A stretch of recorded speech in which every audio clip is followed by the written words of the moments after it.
कश्मीर में इंटरनेट बंद है।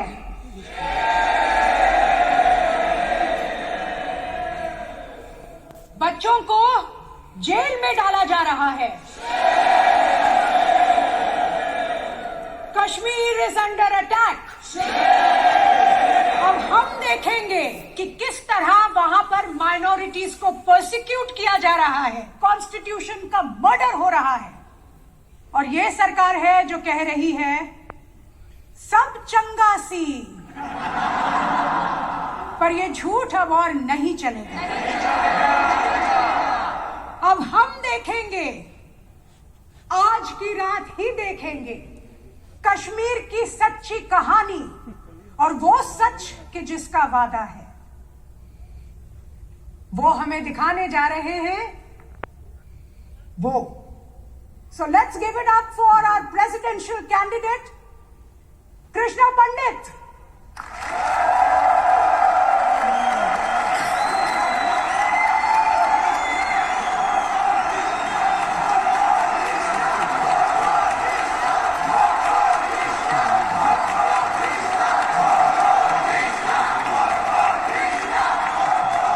My God, what an applause. Krishna, अब पूरी दुनिया को इंतजार है कि क्या है कश्मीर का सच। And now the stage is all yours. बताओ हमें कि तुमने कश्मीर में क्या देखा। आजादी, आजादी, आजादी।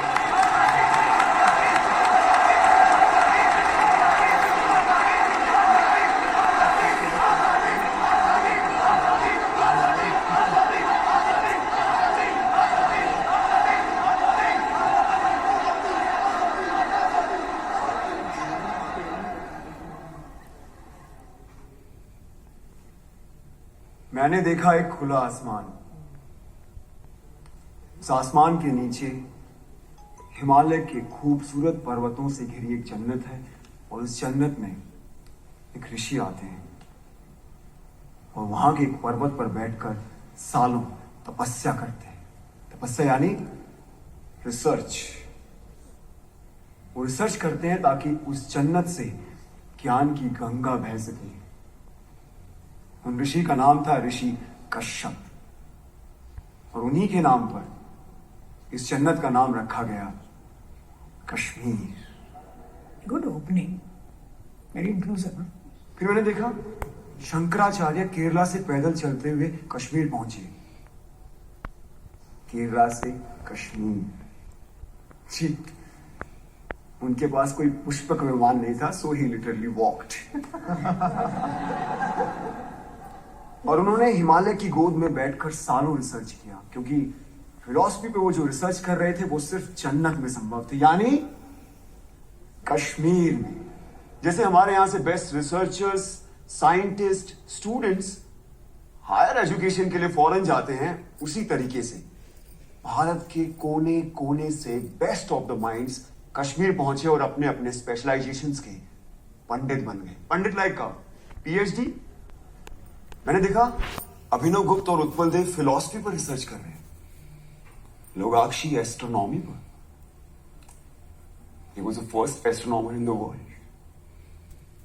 चरक और वाग्भट आयुर्वेद पर, Sushrut medical science, Panini grammar, Vateshwar trigonometry, Suyya hydraulic engineering, Jain Bhatt law, Kalidas और Rudrat Sanskrit literature, Bhama aesthetics, Charandev musicology, Vasugupta और Somanand Advaita, Kalhan history, Vishnu Sharma moral science, Panchatantra उन्होंने लिखा। मैंने देखा राजा ललितादित्य के शौर्य और पराक्रम को, मैंने सुना ललेश्वरी के वाक को। ये जो हम फिल्में, टीवी, थिएटर, वेब सीरीज, यानी जो कुछ भी हम नेटफ्लिक्स पे देखते हैं, ड्रामा, इस ड्रामा की साइंस यानी नाट्य शास्त्र, जिसे 5वां वेद भी कहा गया है, उसे भरत मुनि ने कश्मीर में ही लिखा। मैंने देखा धीरे धीरे इन हजारों लाखों पंडितों ने कश्मीर को असली जन्नत बना दिया। Kashmir became the seal of quality. इसीलिए ग्रीक्स ने कहा था Kashmir is the cradle of civilisation. Kashmir first millennial की सिलिकॉन वैली थी। ये सब mythology, it's all a lie. Bingo.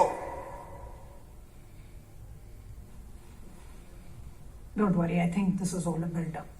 ये झूठ है और मुझे भी ये लगता है, क्योंकि हमें तो किसी स्कूल में, कॉलेज में या फिर मेन स्ट्रीम हिस्ट्री की बुक में ये सब नहीं पढ़ाया गया। क्यों मैम? ये झूठ है ना, तभी तो नहीं पढ़ाया होगा। लेकिन अगर ये झूठ है तो फिर बुद्धिस्ट कश्मीर क्यों आए? नागसेन और रवि गुप्त क्यों आए? वो इसलिए आए क्योंकि Kashmir was the centre of knowledge. ये इन्फो वॉर, नॉलेज का वॉर आज का नहीं है, सदियों से चला आ रहा है। अगर ये झूठ होता तो 1300 में इस्लामिक टायरेंट्स कभी भी कश्मीर में इन्वेड नहीं करते। उन्होंने इसलिए इन्वेड किया क्योंकि उनको पता था कि Kashmir was the world centre of knowledge, और जिसका नॉलेज पे कब्जा वो पूरे वर्ल्ड पे रूल कर सकता था। लेकिन एक प्रॉब्लम था, आप जमीन पे कब्जा कर सकते हो, लेकिन ऐसे इवॉल्व पंडितों की, आई मीन स्कॉलर्स के फ्री माइंड पे कैसे कब्जा करोगे? तो फिर शुरू हुआ एक नया सिलसिला। तलवारों और बंदूकों के जोर पर इन पंडितों को कन्वर्ट करने के लिए भेजे गए इन टायरेंट्स के सोल्जर्स, जो उन्हें जबरदस्ती कन्वर्ट करने लगे, और जो नहीं मानता था उन्हें पैर के तले रौंद दिया जाता था। और ये लोग वो थे जो खुद परसिक्यूट होकर कश्मीर आए थे और कश्मीरियों ने इन्हें पनाह दी थी।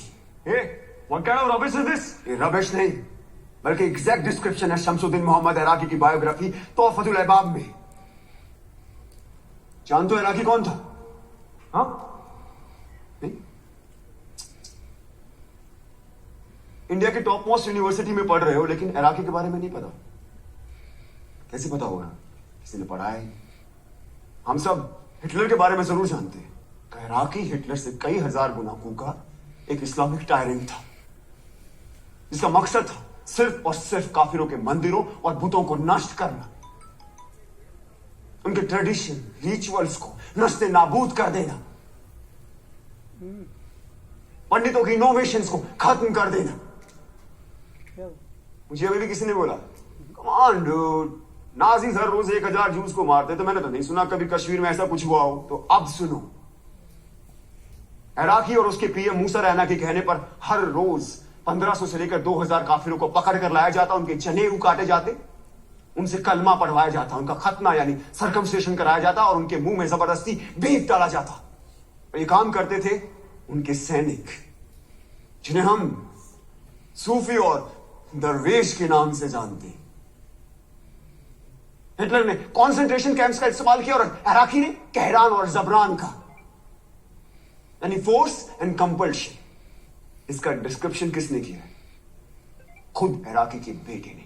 And if you want the original manuscript, it is available in research and publication department of Jammu and Kashmir state under extension number 551। Must read.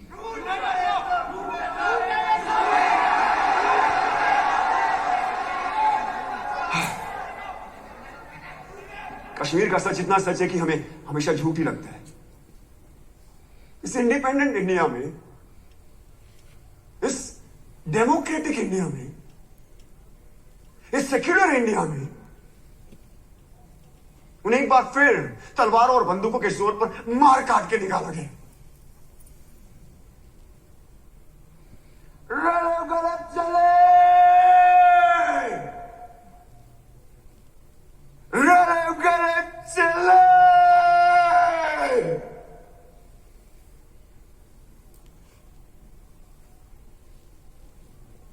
इसका मतलब जानते हो क्या होता है? रलिव मतलब कन्वर्ट, सलिव मतलब रन, गलिव मतलब डाई। अपना धर्म बदलो, भागो क्या मर जाओ। ये उनका 7th एक्सोडस था, और इस बार मामूली एक्सोडस नहीं था, इस बार था जेनोसाइड। और कहानी यही खत्म नहीं हुई। उन लोगों का एक बार फिर जेनोसाइड हुआ, जो ना इराकी ने किया, ना टेररिस्ट ने किया, और ना स्टेट ने। जो किया हमने और आपने, आपने आपने आप सबने, जब हमने उन्हें अपने दिल और दिमाग दोनों से निकाल दिया। और ये था रियल जेनोसाइड। ये सब झूठ है। There was no real genocide. We don't want your fake propaganda. Listen Krishna, जो तुमने देखा वो बताओ, ज्ञान मत पेलो। जो हमने पढ़ा नहीं वो हिस्ट्री नहीं, जो हमने देखा नहीं वो हुआ नहीं, तो कश्मीर में जेनोसाइड हुआ ही नहीं। और कोई सच बोले तो ज्ञान मत पेलो। Now he'll prove his own hypothesis wrong. I don't bet on ordinary horses. जिस नॉलेज के लिए कश्मीर क्रेडल ऑफ सिविलाइजेशन कहलाता था, कभी हमने उसने नेशनल हेरिटेज की तरह समझा ही नहीं। और आज ये भारत का नॉलेज सेंटर एक्सटिंक्ट होता जा रहा है, हमें उसकी खबर भी नहीं। से शेम शेम शेम। हमने मरने वाले को क्यों मार दिया? क्यों मरने वाले सिर्फ कश्मीरी थे, ना कि भारतीय? 1990 में सिर्फ कश्मीरी हिंदुओं को नहीं मारा गया, बल्कि तमाम मॉडरेट मुस्लिमों को भी मार दिया। यही नहीं, सिख, बुद्धिस्ट, क्रिश्चियन, डोगरा, गुज्जर, दलित, जिसने भी टेररिज्म के खिलाफ आवाज उठाई उन्हें मार दिया गया। यहां तक कि अरे यार, कश्मीर की सोल तक को मार दिया गया। थिएटर, आर्ट, म्यूजिक, लिटरेचर सब बंद कर दिए गए। 1996 में एक सिनेमा हॉल खुला तो वहां गोलियां चला दी, पीपल डाइड। कितने टेम्पल्स को तोड़ा गया, उनको आग लगाई गई। क्या वो सिर्फ टेम्पल्स थे? क्या वो सिर्फ बुतों का घर थे? क्या वो भारत का फाइनेस्ट आर्किटेक्चर नहीं थे? क्या वो भारत के महान इतिहास का प्रतीक नहीं थे? क्या वो भारत का स्पिरिचुअल सेंटर नहीं थे? Indian architecture, Indian heritage centre, Indian spiritual centres को डिस्ट्रॉय कर देना क्या कल्चरल जेनोसाइड नहीं है? Stop this rhetoric. Talk facts or shut up. बोलने दो उससे, मैं सुनना चाहता हूं। मैं भी। बोलो कृष्णा।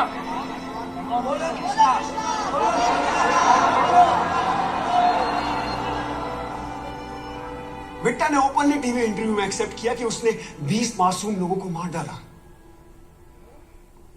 अरे जिसने दिन दहाड़े एयरफोर्स ऑफिसर्स को मार डाला, उसे इंडिया के टॉप मोस्ट ऑफिस में इनवाइट किया जाता है। क्या ये एडमिनिस्ट्रेटिव जेनोसाइड नहीं है? हाँ, जब ये फंक्शन खत्म होगा तो आप लोग कहां जाएंगे? आपके घर। और हमें हमारे घर जाने से किसी का बाप नहीं रोक सकता। लेकिन क्या कश्मीरी पंडितों को वापस अपने घर कश्मीर जाने का मौका मिलेगा? Is this justice?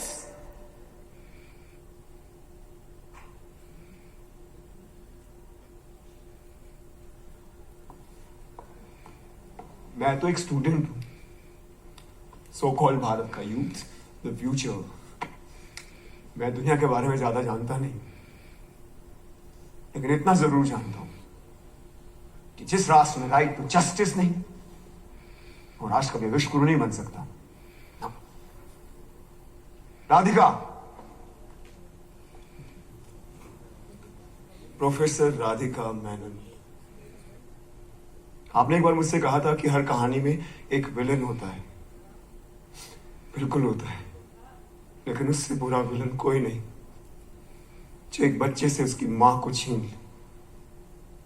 कहा जाता है कि जिस जमीन से आपकी जड़ें जुड़ी होती है ना, वो जमीन आपकी मां होती है। तो हां, है कश्मीर मेरी मां। मेरी मां का नाम शारदा था, ये उसकी कहानी है। मेरे भाई का नाम शिव था, ये उसकी कहानी है। तो ये कहानी सिर्फ मेरी मां की नहीं है, आप सबकी भी मां की।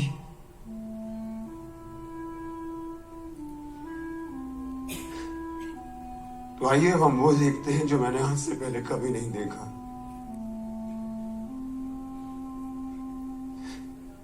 और आप खुद तय करें कि कौन है गुनहगार, किसे मिलनी चाहिए सजा। और अंत में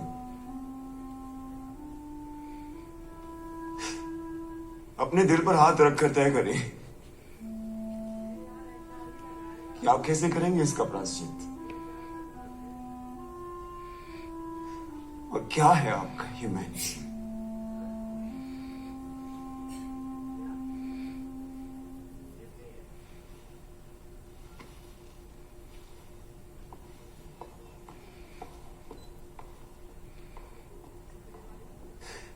क्या है वो अडल हक?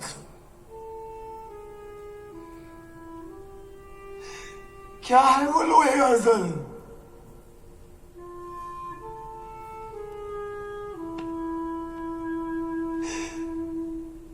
इस दिन का वादा था,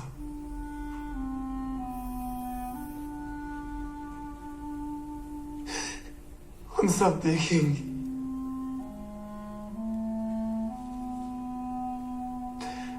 अब हम सब देखेंगे।